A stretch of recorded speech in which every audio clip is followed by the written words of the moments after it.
Hello student, आज class 12th में हम लोग बायो में क्लास 12th में आज पढ़ेंगे sexual reproduction in flowering plant, यानी जो पुष्पी पादप हैं, जो पुष्पी पेड़ हैं जिनमें फूल निकलता है, उन सब के सेक्सुअल रिप्रोडक्शन के बारे में। ठीक, लेकिन उससे पहले पिछली वीडियो में हम यहाँ तक पढ़ चुके थे कि जो फ्लावरिंग प्लांट होते हैं, फ्लावर का स्ट्रक्चर पढ़ चुके हैं। उसके बाद फिर उसके एक एक पार्ट के बारे में पढ़ चुके थे। ओके, हमें ये इतना पता लग चुका था कि जो फ्लावर होता है इसमें मेल पार्ट कौन सा होता है और फीमेल पार्ट कौन सा होता है। ओके, अब आज हम बात करेंगे मेल पार्ट के बारे में। जो फ्लावर का जो मेल पार्ट होता है उसके बारे में हम आज बात करेंगे, जिसमें जो फ्लावर का जो मेल पार्ट होता है उसे हम एंड्रोसियम के नाम से जानते हैं। इस साइंस की जो लैंग्वेज है, इस लैंग्वेज में हम उसको क्या कहते हैं? एंड्रोसियम कहते हैं। सिंपल लैंग्वेज में उसे क्या कहते हैं? स्टामेन कहते हैं। सिंपल लैंग्वेज में क्या कहते हैं? स्टामेन कहते हैं। लेकिन वहीं अगर साइंटिफिक लैंग्वेज देखा जाए तो उसका क्या है? एंड्रोसियम। ओके, इसको हम क्या कह सकते हैं? मेल रिप्रोडक्टिव ऑर्गन भी कह सकते हैं। यानी ये क्या है? नर जनन अंग भी है। किसका? फ्लावर का।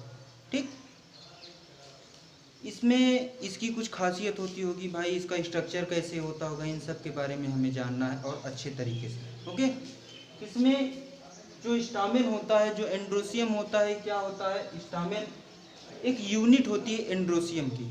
जैसे कि हमने बताया था आपको कि एंड्रोसियम क्या होता है? एक समूह होता है स्टामेन का ना। तो जो एंड्रोसियम है वो क्या है? स्टामेन जो है वो उसकी एक यूनिट है एंड्रोसियम की। भाई एक फ्लावर है, उस फ्लावर में केवल एक एंड्रोसियम तो हो नहीं सकता, एक से अधिक ही होंगे। 2 हो सकते हैं, 4 हो सकते हैं, 6 भी हो सकते हैं, और 6 से अधिक भी 8, 10, 12, 15 भी हो सकते हैं। ओके, तो ये उस फ्लावर का जो स्ट्रक्चर है, उस स्ट्रक्चर के आधार पर ये हम बता सकते हैं कि उसमें कितने स्टामिन हो सकते हैं। उसका स्ट्रक्चर जब हम सी करेंगे, देखेंगे, उसके बाद फिर हम उसमें ये बता सकते हैं कि उसमें जो स्टामिन की संख्या वो कितनी, या फिर हम उसके फ्लोरल डायग्राम के द्वारा बता सकते हैं। ओके, फ्लोरल डायग्राम आप 11th क्लास में पढ़ चुके हैं, क्या होता है, कैसे रिप्रेजेंटेशन उसका किया जाता है, ये आपको 11th क्लास में पढ़ाया गया है। The fertile portion of the stamen is called anther, यानी उसमें जो कि हमारे रिप्रोडक्शन में भाग लेता है, उस पोर्शन को, उस पार्ट को हम क्या कहते हैं? एंथर कहते हैं। उस पार्ट को क्या कहते हैं? हम एंथर कहते हैं, क्योंकि एंथर ही क्या है? मेन पार्ट है, जहां से रिप्रोडक्शन होना है, जहां से फर्टिलाइजेशन होना है, जहां से निषेचन होना है। इस क्रिया को कहां से होना है? एंथर से होना है। ओके, उसके बाद usually anther cell are bilobe tetrasporangiate dithecous, यानी जो एंथर होगा उसकी जो सेल होगी कैसे होगी? तो उसकी सेल बाइलोब होगी, यानी उसका जो स्ट्रक्चर होगा कैसा होगा? 2 परतीय होगा, उसमें 2 खंड होंगे। उसके बाद टेट्रास्पोरेंजिएट होगा, यानी उसमें जो स्पोरों की संख्या होगी वो कितनी होगी? 4 होगी। टेट्रा मतलब 4। ओके, उसके बाद डाइथिकस होगा। डाइथिकस का मतलब आमने सामने होंगे और 2 की संख्या में होंगे। ओके, और दोनों आपस में क्या होंगे? कनेक्टेड होंगे। उसे हम क्या कह सकते हैं? डाइथिकस कह सकते हैं। Okay, each theca contain 2 pollen chamber of microsporangia, यानी एक थीका जो होगा, जैसे कि हम डाइथिकस की बात किए ना, तो उसमें डाइथिकस मतलब 2 थीका होंगे। डाई मतलब 2 है भाई। ठीक, तो हर एक थीका में जो एक थीका होगा, उस थीका में जो पॉलन चैम्बर होंगे, पॉलन चैम्बर मतलब जहां पे पॉलन ग्रेन रहेंगे, जिस स्थान पे जो पॉलन ग्रेन होते हैं वो रहते हैं, उसे हम क्या कहेंगे? पॉलन चैम्बर कहेंगे, या पॉलन सैक कहेंगे, या फिर माइक्रोस्पोरेंजिया कहेंगे। ओके, उनकी जो संख्या होगी, यानी एक थीका में जो पॉलन चैम्बर की संख्या होगी कितनी होगी? 2। ठीक, यह भी जब हम इसका पूरा डायग्राम बनाएंगे तो उसमें आप ये आसानी से समझ पाएंगे कि थीका क्या है, पॉलन चैम्बर क्या है। ठीक है ना। तो अभी हम केवल इसके बारे में थोड़ा जान लेते हैं कि इसमें क्या क्या होते हैं, इसलिए इसको ये सारे पॉइंट लिखे गए। ओके, इन द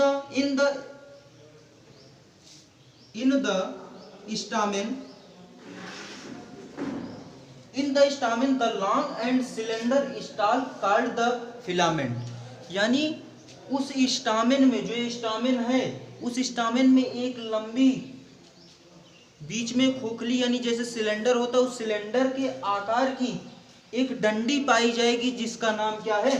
फिलामेंट है। जिसका नाम क्या है? फिलामेंट है उसका नाम। ओके, फिर उसके बाद the proximal end of the filament is attached to the thalamus of the or the petal of the flower।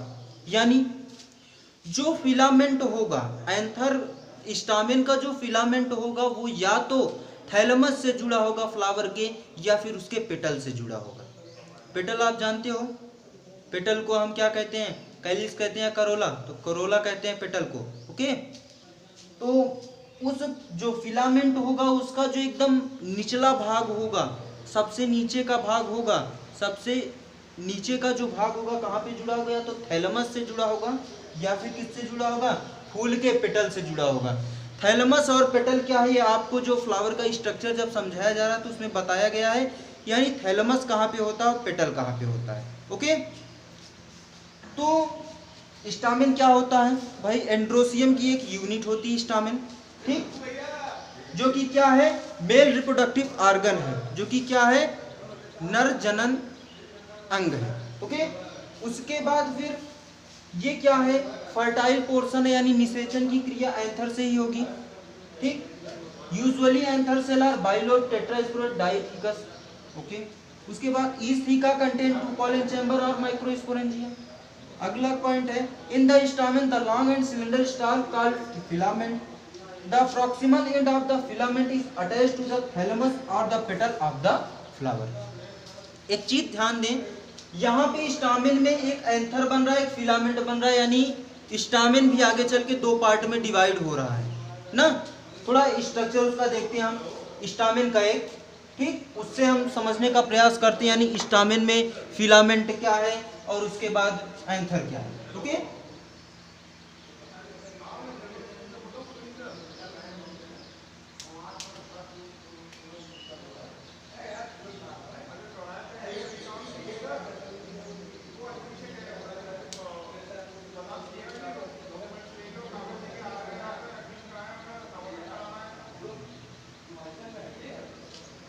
देखिए ये क्या हमारा, ये पूरा स्टामेन है, पूरा यहाँ से लेकर के नीचे तक का ये पूरा जो पूरा पार्ट है, यहाँ से लेकर के यहाँ तक का, इसे हम क्या कहेंगे?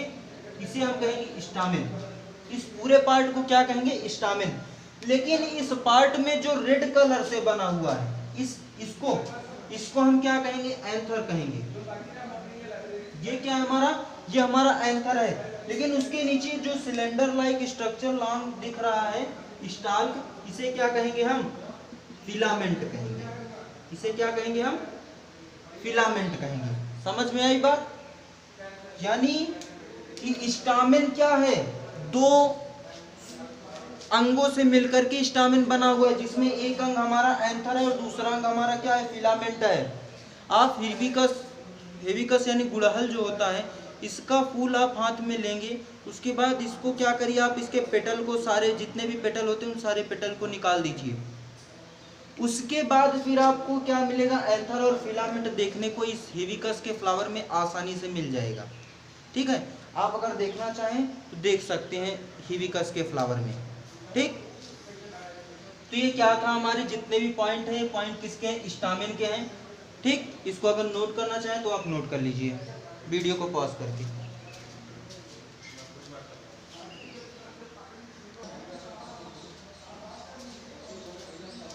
चलिए अब बात हम आगे कर लेते हैं। इसमें जो स्टामेन है हमारा, स्टामेन में जो एंथर का जो पार्ट है, उस पार्ट को हम क्या करते हैं? कट कर देते हैं। उस पार्ट को क्या करते हैं? हम कट करते हैं, और कट करके हम देखते हैं कि उसके अंदर कैसे, हम बता रहे थे जो थीका है, बाइलोब्ड है, इन सब के बारे में देखते हैं। ठीक, एंथर का जो स्ट्रक्चर था कैसे था?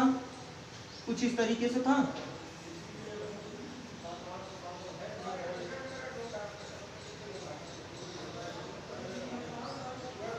तो बाइलोब्ड का मतलब ये है, एक लोब ये है और दूसरा लोब ये है। इसका मतलब क्या है? बाइलोब्ड। ओके, इतनी बात समझ में? यानी बाइलोब्ड किसे कहते हैं? अब उसके बाद अगला जो पॉइंट था उसमें क्या था? टेट्रास्पोरेंजिएट। 1 2 3 4, यानी स्पोर्स कितने हैं? 4 हैं। तो इसका मतलब क्या है? टेट्रास्पोरेंजिएट है। इतनी बात समझ में आई। फिर डाइथीकस की बात आई थी। कौन सी बात आई थी? डाइथीकस। डाइथीकस का मतलब क्या है कि यहाँ से बीच से ये दोनों क्या है? आपस में कनेक्ट हैं। ये चारों आपस में कनेक्ट हैं, कोई पार्टीशन इनके बीच में नहीं है। इनके बीच में कोई पार्टीशन नहीं है।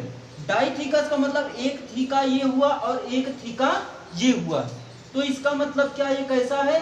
डाइथीकस है। जो एंथर है हमारा क्या है? बाइलोब्ड है, टेट्रास्पोरेंजिएट है, उसके साथ साथ डाइथीकस है। तो डाइथीकस का मतलब क्या है? एक थीका ये है, एक थीका ये है। एक पॉइंट था कि each theca contain 2 pollen chamber और माइक्रोस्पोरेंजियम। समझ में आई? कि जो भी थीका है, यानी ये एक थीका है, इस थीका में जो पॉलन चैम्बर है वो कितने होंगे? 2 की संख्या में। तो एक थीका का मतलब ये हुआ कि इतना जो हमारा ये इतना पोर्शन है वो क्या है? एक थीका है। और इस एक थीका में पॉलन चैम्बर कितने होंगे? 2 होंगे। एक पॉलन चैम्बर ये है और एक पॉलन चैम्बर ये है। ठीक, एक थीका में कितने पॉलन चैम्बर होंगे? 2 पॉलन चैम्बर। तो फिगर के आधार पर अब हमारे हिसाब से आप सबको समझ में आ गया होगा कि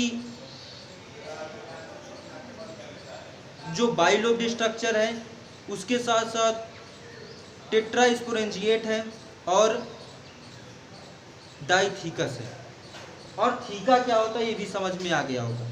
ठीक, तो अब हम बात आगे अपनी बढ़ाएंगे और इसमें हम समझेंगे कि इसमें जो ये एंथर बना होता है कैसे बना हुआ होता है, इसकी जो लेयर होती है उन लेयरों के बारे में अध्ययन करेंगे। ठीक, बनाना चाहे इस स्ट्रक्चर को बना लीजिए, उसके साथ वेल लेबल्ड कर लीजिए कि इसमें थीका क्या है, उसके बाद बाइलोब्ड स्ट्रक्चर क्या है और एक थीका में कितने पॉलन चैम्बर हो सकते हैं। ओके, लिख लीजिए, लिखना होगा।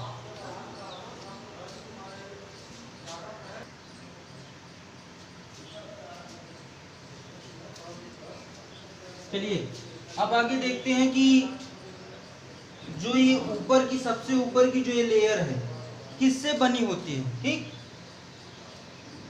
It's layer is made up of archesporial cell. इसकी जो लेयर होती है किससे बनी होती है? आर्कीस्पोरियल सेल से बनी हुई होती है। किसकी लेयर? जो हमारा एंथर होता है उसकी लेयर। ठीक, आर्कीस्पोरियल सेल क्या होती है? अ सेल और a primitive group of cell that form cell from which spore are develop. यानी आर्कीस्पोरियल सेल क्या होता है? एक ऐसा सेलों का समूह होता है जिसके जरिए जो स्पोर्स होते हैं वो क्या करते हैं? डेवलप करते हैं। जिसके जरिए जो स्पोर्स होते हैं वो क्या करते हैं? डेवलप करते हैं। किसके जरिए? आर्कीस्पोरियल सेल के जरिए। ठीक, आगे चल के आर्कीस्पोरियल सेल दो भागों में विभाजित हो जाती है, 2 भागों में डिवाइड हो जाती है, 2 पार्ट में। जिसमें पहला पार्ट क्या है इसका? प्राइमरी पैरिटल सेल, और दूसरा पार्ट क्या है इसका? Primary sporogenous cell. ठीक, प्राइमरी पैरिटल सेल क्या है? It divide several time and form the anther wall. ये क्या करती है? लगातार डिवाइड होती रहती और जो एंथर का जो वॉल होता है, एंथर का जो सबसे ऊपरी भाग होता है, जो उसकी सबसे ऊपरी भित्ति होती है, उसका निर्माण करता है। ठीक, प्राइमरी पैरिएटल सेल क्या करता है? बार बार डिवाइड होता है, डिवाइड होने के बाद फिर एंथर वॉल को बनाता है, एंथर वॉल का निर्माण करता है। प्राइमरी स्पोरोजिनस सेल क्या करता है? It undergoes pure division and form micro spore mother cell. ये क्या करता है? ये डिवाइड होता है। ये क्या करता है? डिवाइड होता है, डिवाइड होके इसका निर्माण करता है, माइक्रो स्पोर मदर सेल का निर्माण करता है, जिसको हम एक नाम से और जानते हैं माइक्रो स्पोर मदर सेल को, उसको पॉलन मदर सेल भी कहा जाता है, जिसका शॉर्ट फॉर्म क्या होता है? पीएमसी। ओके, इतनी बात समझ में आई? यानी जो हमारा एंथर है, इस एंथर का जो सबसे ऊपरी सबसे ऊपरी भाग होता है, सबसे ऊपरी जो लेयर होती है किससे बनी होती है? आर्कीस्पोरियल सेल से बनी होती है। आर्कीस्पोरियल सेल क्या होता है? कि सेलों का समूह होता है जो कि क्या करता है? स्पोर्स को डेवलप करने में मदद करता है। ओके, जिसके जरिए स्पोर्स क्या करते हैं? डेवलप होते हैं। फिर ये कितने भाग में डिवाइड हो जाता है? 2 भाग में डिवाइड हो जाता है। पहला पार्ट क्या है? प्राइमरी पैरिएटल सेल है। दूसरा क्या है? प्राइमरी स्पोरोजिनस सेल है। प्राइमरी पैरिएटल सेल ये बार बार डिवाइड होकर के एंथर के वाल का निर्माण करता है, और प्राइमरी स्पोरोजिनस सेल जो है वो क्या करता है? डिवाइड करता है। उसमें डिवीजन होता है। डिवीजन होने के बाद माइक्रोस्पोर मदर सेल का निर्माण करता है। इतनी बात समझ में आई? नोट कर लीजिए।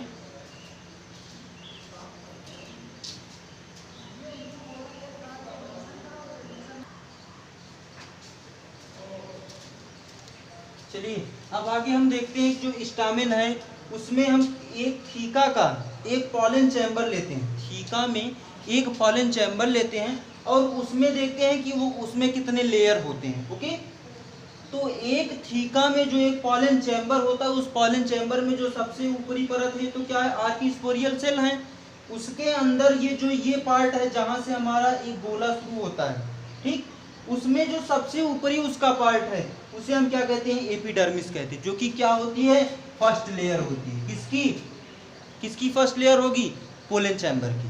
ओके, दूसरा जो लेयर होती है उसके अंदर होती है, यानी ऊपर से दूसरी लेयर जो अंदर की तरफ होगी उस लेयर का नाम कहते हैं उसे एंडोथीसियम कहते हैं। क्या कहते हैं?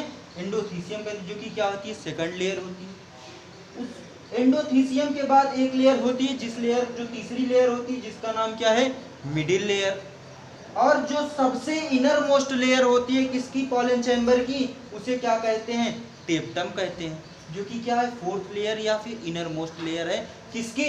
इस पूरे जो एंथर है, इस एंथर में जो एक थीका है, थीका में जो एक पॉलन चैम्बर है, उसका सबसे इनर मोस्ट जो पार्ट है, इनर मोस्ट जो लेयर है, उस लेयर को क्या कहते हैं? टेप्टम कहते हैं। ठीक, उस टेप्टम के अंदर ढेर सारे छोटे छोटे गोले भरे हुए होते हैं, जिनको हम क्या कहते हैं? पॉलन ग्रेन कहते हैं। इतनी बात समझ में आई कि सबसे ऊपरी परत एपिडर्मिस, उसके अंदर एंडोथीसियम, फिर मिडिल लेयर, फिर टेप्टम, और टेप्टम के अंदर पॉलन ग्रेन भरे हुए होते हैं। ठीक, लिखना चाहिए, लिख लीजिए।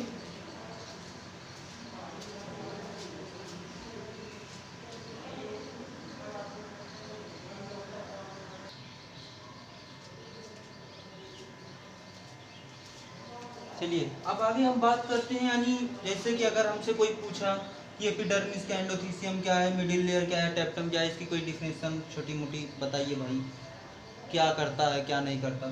इसके लिए हम क्या करते हैं, जो माइक्रोस्पोर होता है ये कितने 4 लेयर से सराउंडेड होता है। इसकी जो सेल होती है 4 लेयर से घिरी हुई होती है। पहला लेयर एपिडर्मिस, दूसरा एंडोथीसियम, तीसरा मिडिल लेयर, चौथा टेप्टम होता है।